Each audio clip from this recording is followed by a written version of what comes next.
Dar início à mensagem de hoje, mais uma vez, graça e paz, meus irmãos e minhas irmãs. Nós estamos no segundo encontro dessa série chamada Presente Divino. Por causa da claridade aqui do nosso slide, talvez você não consiga enxergar que dentro do presente ali tem um desenho ali dos 3 reis magos.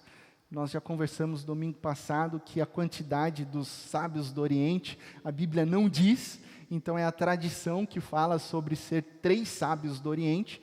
Mas por que 3? Por causa dos 3 presentes que eles entregaram a Cristo Jesus. Então nessa série nós estamos refletindo sobre esses presentes que foram entregues a Jesus. A palavra de Deus nos diz lá em Mateus capítulo 2, verso 11.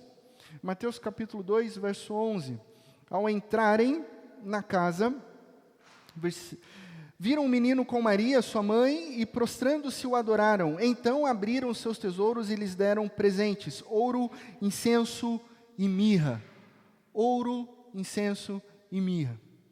Muito mais do que o valor em si, os presentes eles refletiam quem era aquela criança, digna de todo louvor, digna de toda adoração. Ou seja, os presentes entregues a Jesus prenunciavam quem era Jesus. Por isso que semana passada a gente conversou sobre o primeiro presente, o ouro. Entregar o ouro para aquela criança, de maneira a adorá-la, era mostrar que aquela criança era o rei dos reis, o Senhor dos senhores. Então o ouro demonstrava a majestade. Hoje a gente vai conversar sobre incenso. O segundo presente, o incenso. É interessante pensar que nesses tempos modernos, quando surge a palavra incenso, o que você pensa? Como que ele é, esse incenso hoje?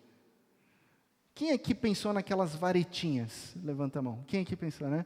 Porque isso é um incenso moderno, né? É uma varetinha, né? E ele é ali todo coberto pela resina do que é realmente o incenso, né? Mas o que está ali cobrindo aquela varetinha é uma resina. E de acordo com a Bíblia, a resina do texto bíblico é das árvores do gênero Boswellia serrata, extraída através de cortes que são feitos nos troncos da árvore. Então, a hora que você cortava, né, machucava o tronco da árvore, sai uma seiva, e essa seiva ela é cicatrizante, e essa seiva imediatamente ela virava bolinha de resinas, né? Então ela se endurecia e se endurece e transforma em resina. Hoje, com a tecnologia, muitas empresas continuam extraindo as mais diversas resinas de também outras árvores, né? E elas vendem em óleos essenciais, né? Quem aqui já ouviu falar de óleos essenciais, né? Alguns usam óleos essenciais, né? Vendido em cápsulas assim, já vem na maneira líquida aqui, né? Tem o doTERRA, que é super famoso, e aí você pega, né, um óleozinho, pinga só uma gotinha aqui, bonitinha. Como é que o pessoal faz? Alguns aromáticos que faz bem, inspira, né? Esse não é aromático, esse daqui é hidratante, né? Então ele é bom, ó. E você acha que o pessoal descobriu isso hoje? Não, a Bíblia já falava, né? Que o óleo descia sobre a barba e a barba de Arão, né? Então agora eu estou aqui com a minha barba bem hidratada. Mas enfim, de acordo com os estudos recentes, olha só que interessante, o tipo de incenso que foi dado a Jesus, fica aqui comigo, são vários tipos de incenso, mas o que foi dado a Jesus, ele tem propriedades anti-inflamatórias, antioxidantes, anti-artítrica, para tratamentos de úlcera e doenças de Crohn, e tratamentos de pele, né, devido a um poder regenerativo muito grande. Então, o que foi entregue a Cristo Jesus, né, ele é hoje caríssimo e utilizado em produtos de beleza, né, principalmente aí da área feminina, né. E esse é mais um presente de grande valor que Cristo Jesus recebeu. Por que de grande valor? Porque esse tipo de incenso, né, o olibano, eles são de árvores nativas apenas do sul da Arábia. Essas árvores, elas são quase impossíveis de crescer fora da Península Arábica. Então, o que acontece? Os sábios, isso não significa que os sábios vieram da Península Arábica, a gente não pode acertar isso, mas era importado e era caro, era um produto luxuoso. Pode até ser que fosse até mais caro que o próprio ouro que eles entregaram ali a Cristo Jesus, esse tipo de incenso, né? Então, realizado apenas em caravanas específicas, eles trazem esse produto específico, caro, luxuoso para Cristo Jesus, e que inclusive está ficando caro nos dias de hoje.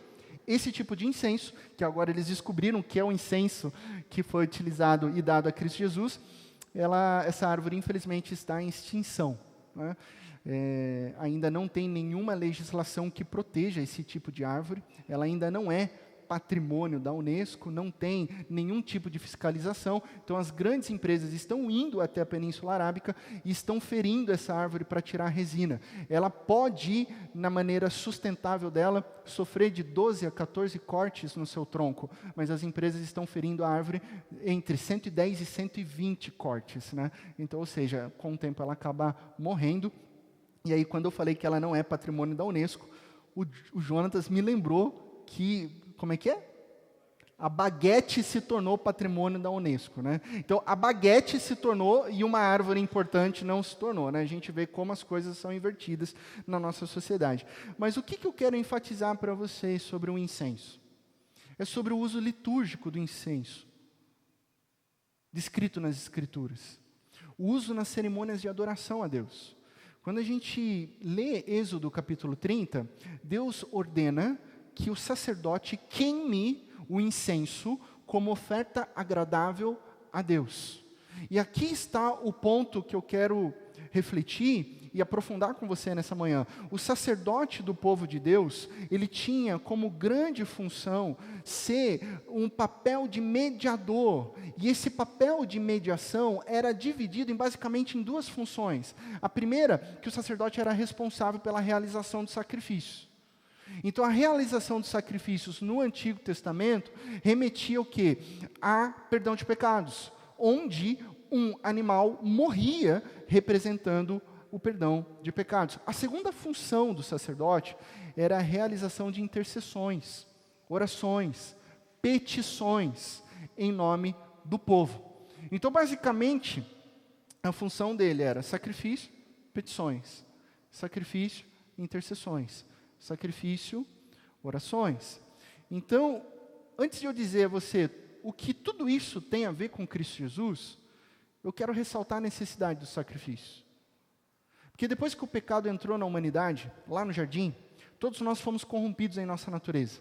Então, eu sei que esse não é um tema muito agradável de se pregar, eu sei que esse é um tema que não acontece corriqueiramente nos púlpitos da igreja pós-moderna, porque falar sobre pecado é fora de moda, né? Incomoda, nos atinge. Por quê? Por causa da realidade de que eu sou pecador, por causa da realidade de que nós somos pecadores. Então não há como disfarçar, não há como mascarar, não há como negar, porque eu não sou bom.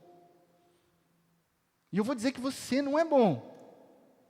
E que juntos nós não somos bons, ok? E entender a realidade do pecado possibilita que a gente ter uma maior compreensão do que a santidade de Deus. Da mesma forma que se nós não compreendermos corretamente a santidade de Deus, nós nunca entenderemos a trajetória do pecado e a tragédia e as consequências do pecado nas nossas vidas. Então isso está totalmente relacionado ao que é um padrão de santidade e o que é o pecado. Quando a Bíblia afirma que Deus é santo, o significado da palavra kadosh, que aparece em vários textos das Escrituras, essa palavra hebraica, e que aparece em Isaías dizendo que Deus, olha só que interessante, Deus não é kadosh. Deus não é kadosh, kadosh. Deus é kadosh, kadosh, kadosh. Ele é santo, santo, santo. Isso na literatura e no modo de se expressar do povo judeu significa ênfase. Então ele é santo, santo, santo. Então, isso significa que ele é separado. Kadosh é separado daquilo que é comum. Ele é especial. Deus é único. Ele é totalmente separado deste mundo, porque ele é o Criador. E nós somos criatura. E Deus é totalmente outro. Ele é o totalmente transcendente, principalmente quando a gente fala sobre pecado, né? Por quê? Porque Deus é totalmente puro. Deus é totalmente santo, Deus é totalmente perfeito. Se a gente fosse usar a maneira como um judeu se expressava, a gente poderia dizer aqui que Deus é puro, puro, puro, Deus é santo, santo, santo, Deus é graça, graça, graça, Deus é perfeito, perfeito, perfeito, porque nele não há mancha, nele não há pecado, nele não há erro.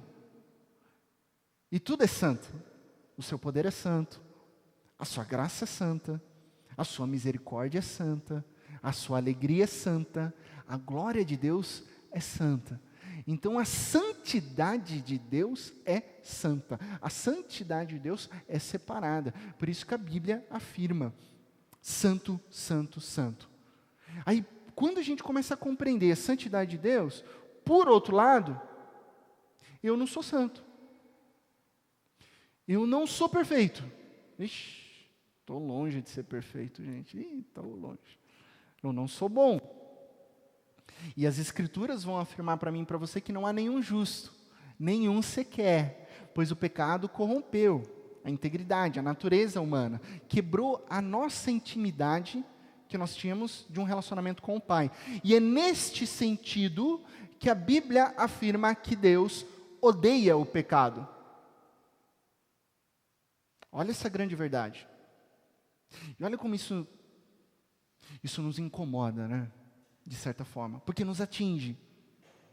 E Deus odeia o pecado. Você fala assim, nossa pastor, mas isso é muito forte. Porque todo pecado é detestável para Deus. Porque o pecado é o oposto da santidade de Deus.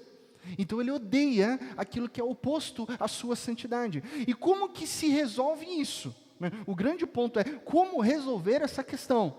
Por isso que lá em Levítico capítulo 16, você que está tomando notas, depois ao longo da semana, se você quiser ler o capítulo 16 de Levítico, você vai ver que todo o capítulo fala sobre um decreto que é perpétuo, o sacrifício anual por todos os pecados do povo de Deus, todos os pecados dos israelitas, chamado o quê? De dia da expiação, ou em hebraico, o dia de Yom Kippur, o dia da expiação de toda a nação.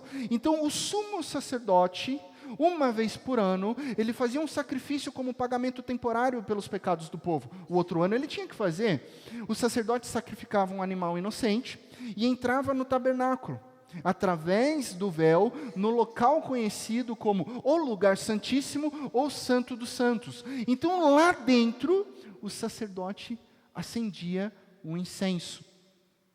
E o incenso deixava a fumaça subir, queimando até o céu, representando o quê? Todos os clamores do povo de Deus por misericórdia. Isso representava a fumaça subindo, todos os pedidos, todas as intercessões. Então o sacerdote pegava o sangue do animal sacrificado e borrifava sobre o altar. O que isso significava? A morte de um inocente no lugar dos culpados, como pagamento pela justiça, pagamento pelos nossos pecados. Quem aqui já ouviu a expressão bode expiatório? Levanta a mão. É uma expressão muito comum, né? Utilizada para alguém que foi erroneamente culpabilizado, mas a origem dessa expressão bode expiatório, ela está exatamente nesse texto do dia de Yom Kippur, Levítico capítulo 16, verso 20 a 22. Quando Arão terminar de fazer propiciação pelo lugar santíssimo, ou santo dos santos, pela tenda do encontro e pelo altar, trará para a frente o bode vivo.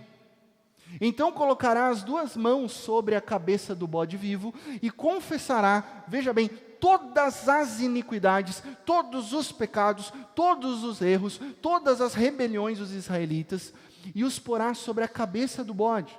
Em seguida, enviará o bode para o deserto, aos cuidados de um homem designado para isso. O bode levará consigo todos os pecados para um lugar solitário, o homem soltará o bode no deserto. Então o bode expiatório, ele era expulso da comunidade, simbolizando o quê?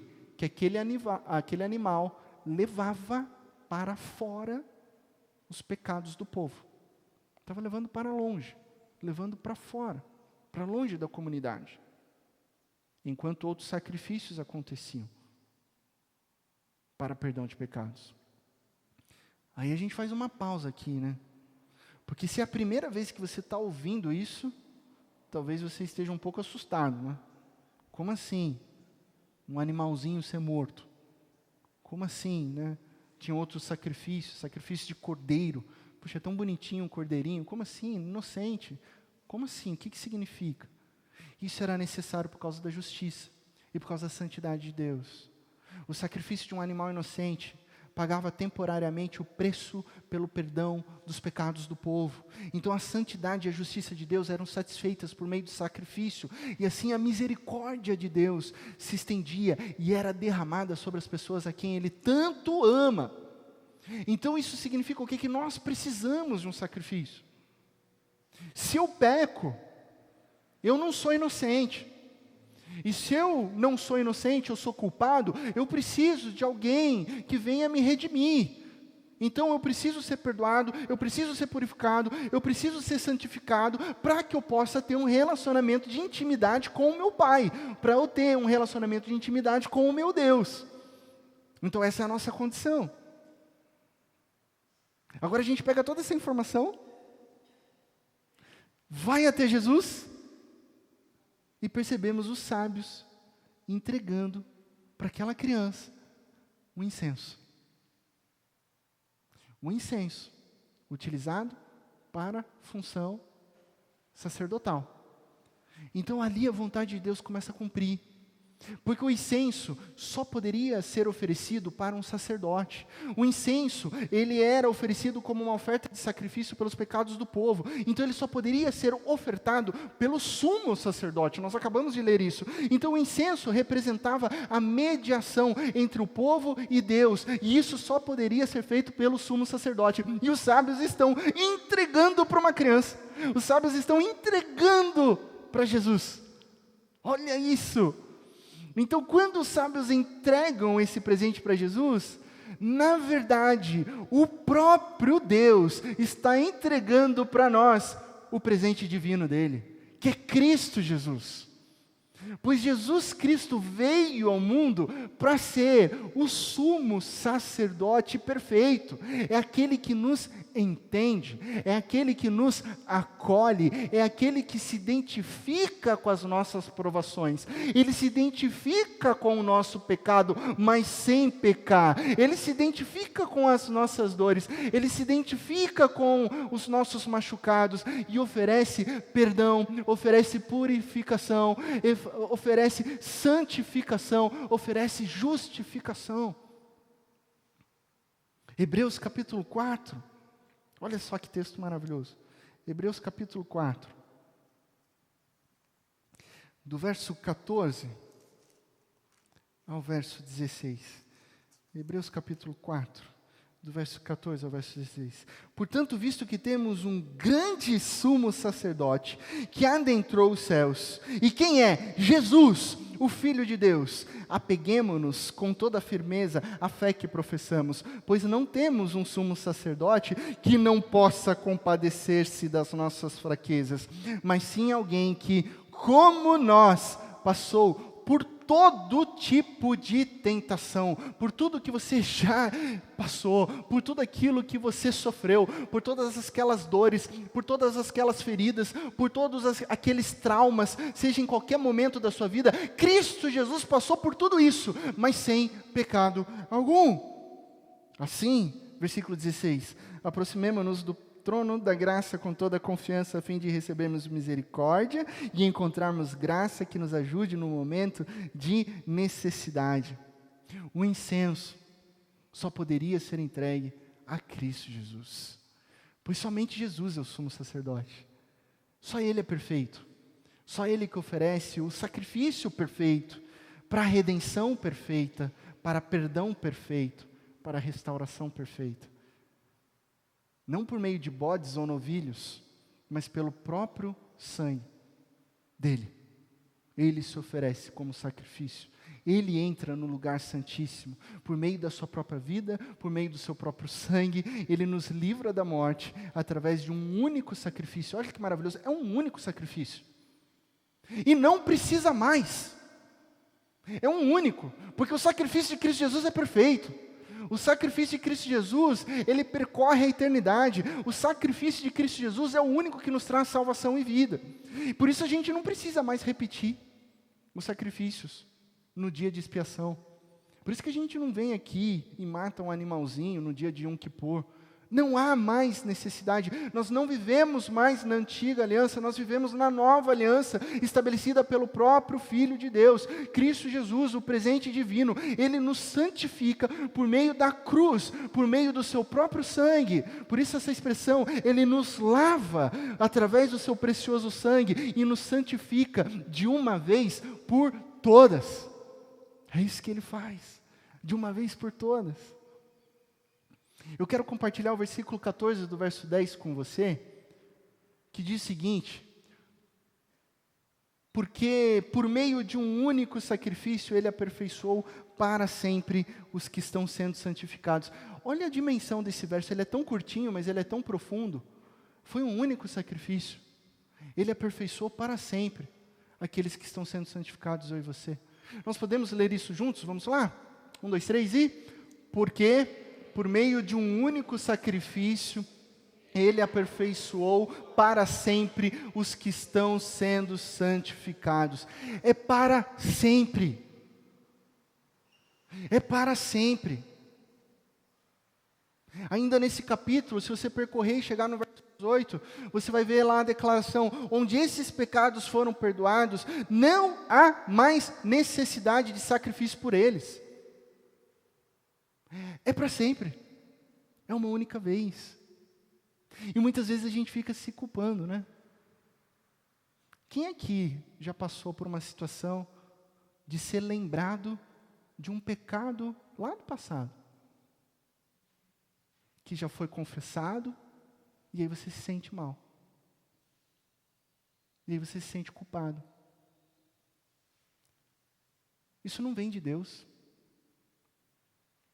Sabe o que é isso?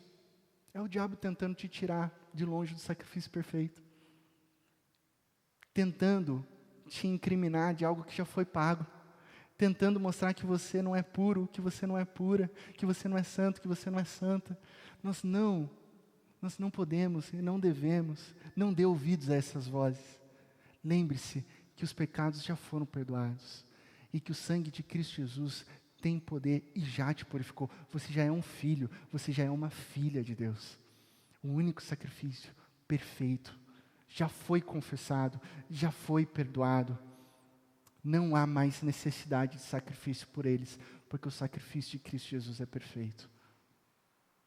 Não dê mais margem para essas vozes. A culpa não vem de Deus. Não para os que estão em santificação, como eu e você. Já não há mais nenhuma condenação para aqueles que estão em Cristo Jesus. Isso às vezes a gente precisa declarar para nós mesmos, nesses momentos de insegurança, né, nós somos falhos, muitas vezes essas vozes vêm, muitas vezes você está numa fase da vida onde as coisas não estão dando certo, aí você precisa olhar para o espelho e dizer a palavra de Deus: não há mais condenação para aqueles que estão em Cristo Jesus, e se você está em Cristo Jesus, não há condenação. Porque o sacrifício dele é perfeito. Deus não nos olha como pecadores, mas sim como pessoas justificadas pelo sangue de Cristo Jesus. Eu não sei quantos de vocês gostam de arte cristã, tanto de arquitetura quanto de desenho. Eu sou um admirador de igrejas antigas, de séculos passados, né, e principalmente de vitrais. Eu tenho uma conta no Twitter e eu sigo uma conta que fica mandando todo dia fotos de vitrais das mais diversas igrejas espalhadas aí pelo mundo. Aí você fala assim: nossa, pastor, esse prédio tão bonito, por que a gente não pôs vitral? Porque vitral é caríssimo, né? Se fosse barato, a gente tinha colocado. E por que eu estou falando do vitral? porque eu gosto muito de vitral. E eu acho que isso ajuda a entender como que Deus olha por nós. É como se... Porque Deus odeia o pecado. Mas nós fomos justificados em Cristo Jesus. Então é como se Deus estivesse olhando para mim e para você através de um vitral. Porque aquelas igrejas que têm vitrais coloridos, a luz não vem colorida, não chega assim no chão, chega na parede, azul, roxo. Eu gosto muito de cores, gosto muito desse movimento litúrgico. A luz entra com uma outra cor, trazendo outro significado. Então Deus, Ele olha para a minha vida e para a sua vida através de um vitral vermelho. Esse vitral vermelho que foi pintado através do sangue de Cristo Jesus. Então toda vez que Deus olha para você, Ele não olha para você como um pecador. Ele olha para você como uma pessoa santa e redimida pelo sangue de Cristo Jesus na cruz. Por isso eu amo vitrais. Todas as vezes que eu olho para um vitral, eu sou lembrado dessa verdade. Deus olha para mim através de Cristo Jesus. Eu sou um filho, você é uma filha. Nós somos filhos amados de Deus. E assim Ele cumpre aquilo que Ele estabeleceu na palavra. Eu disse para você que o sacerdote tinha uma segunda função, né? A função de mediador, de intercessor. Hebreus capítulo 9, verso 15 diz que por essa razão Cristo Jesus é o mediador de uma nova aliança, para os que são chamados recebam a promessa da herança eterna, visto que Ele morreu como resgate pelas transgressões cometidas sob a primeira aliança. De novo, o incenso só poderia ser entregue a Cristo Jesus, não há outro mediador. Não há outro sumo sacerdote. Então, quando o incenso era acendido no altar, a sua fumaça subia, simbolizando as orações do povo subindo diante do Senhor. Hoje, eu e você temos o próprio Cristo Jesus, que se compadece das nossas fraquezas, que se compadece das nossas dores, passa por todo tipo de tentação, não peca. Isso significa que, na prática, Ele te entende. Ele sabe o que você está passando. Mais do que se importar, Ele se relaciona com as nossas provações. Então, se você se sente abandonada, Ele sabe o que é, porque Ele foi abandonado pelos seus. Se você enfrenta a ansiedade, Ele sabe o que é a dor da crise da ansiedade, porque Ele suou sangue no jardim do Getsemane. Jesus enfrentou perseguições, Jesus foi criticado, Jesus foi ridicularizado, excluído por ter nascido numa cidade pobre. Ele foi concebido fora do casamento e ouviu as mais diversas palavras torpes a respeito dele, a respeito da sua mãe, a respeito da sua história. Jesus sofreu a dor da perda de um grande amigo. Jesus foi acusado de coisas que ele não fez, e como dói isso, de crimes que ele não cometeu. Jesus foi tentado pelo próprio diabo, Jesus foi condenado injustamente, e Jesus morreu numa cruz, como sumo sacerdote, oferecendo a sua própria vida, porque Ele te ama, porque Ele se importa com a sua dor, porque Ele veio para te salvar, porque Ele sabe o que você está sentindo. Por isso Ele é totalmente digno, Ele é totalmente acolhedor. Essa é a função do sumo sacerdote, ser mediador do povo. Então a sua dor para Jesus não é pouca dor. Ele te entende. Para te salvar, Ele deixou a glória de estar nos céus. E de acordo com João capítulo 1, Ele se fez carne para viver entre nós. E Ele é o presente divino para te trazer perdão, para te trazer vida, para te trazer sentido, alegria e esperança. E assim eu concluo a mensagem, citando o texto, que a gente já leu, Hebreus capítulo 4, mas agora o verso 16. Assim, porque diante de tudo que a gente ouviu, o que a gente faz? Aproximemo-nos do trono da graça com toda a confiança, a fim de recebermos misericórdia e encontrarmos graça que nos ajude no momento da necessidade. É isso que você precisa fazer. Ir até Jesus, com ousadia, com confiança, porque Ele já provou, Ele já mostrou que entende a nossa fragilidade. E Ele concede graça, Ele concede misericórdia aos que precisam dela. Você precisa de misericórdia? Precisa? Porque eu preciso. Você precisa de perdão? Porque eu preciso. Você precisa de graça? Eu também preciso. Então vá até Jesus. Vá até Jesus com toda a ousadia, com toda a confiança. É só isso que basta. Ir com confiança e sinceridade, sem obstáculos. Sem obstáculos. Às vezes eu chego em casa, né, e eu gosto de chegar em casa e eu gosto de sentar no sofá. Eu gosto de ligar a TV, né? O sofá é um habitat assim, muito comum a nós homens, né? Então você senta lá no sofá e logo que eu sento no sofá para dar uma descansadinha, uma descansada depois de um dia intenso, às vezes eu chego muito tarde e minha filha já está dormindo. Mas quando ela está acordada e ela ouve, o que ela faz? Ela corre. E depois que ela corre, ela faz o quê? Se eu estou no sofá? Ela pula. E ela se joga.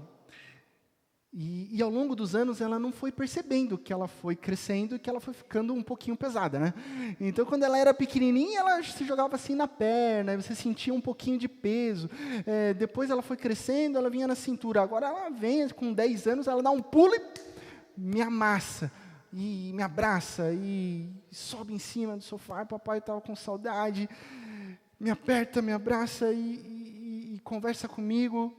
E ela se aproxima sempre correndo, e sempre pulando, e sem obstáculos, né? Se tem alguma coisa, ela desvia, sei lá o quê. Se a mãe chama no caminho, ela não escuta, ela pula. Porque ela se aproxima do pai dela com ousadia, com confiança e com graça, sabendo que quando ela pula em mim, ela pula na rede de amor dela. Então não tem obstáculos. Não tem empecilhos. Ela sabe com confiança que se ela pular ali, ela vai encontrar amor, porque ela sabe onde ela está. Ela está inserida num relacionamento de amor entre filha e pai. A gente precisa entender quem é esse Jesus. A gente precisa entender quem é Deus, para que a gente possa correr para Ele com confiança, com certeza, com ousadia. Jesus é o nosso sumo sacerdote. Jesus é o provedor, que supre todas as nossas necessidades de acordo com a Bíblia diz, as riquezas de Deus. Jesus é aquele em quem você pode lançar todas as suas preocupações, porque Ele vai cuidar de você. Jesus é o Consolador, Jesus é o Emmanuel, Jesus é o Deus conosco. Ele é o presente divino, que entende quem você é e que, como o texto diz, se compadece das nossas fraquezas para te fortalecer e para te dar graça que te ajude nos momentos de necessidade. Está no momento de necessidade? Não corre de Jesus, corre para Jesus. E você vai encontrar graça e misericórdia. Não perca tempo, pois Ele é o nosso sumo sacerdote. Que Deus te abençoe, na mais absoluta certeza de que em Cristo Jesus todas as coisas ficarão bem.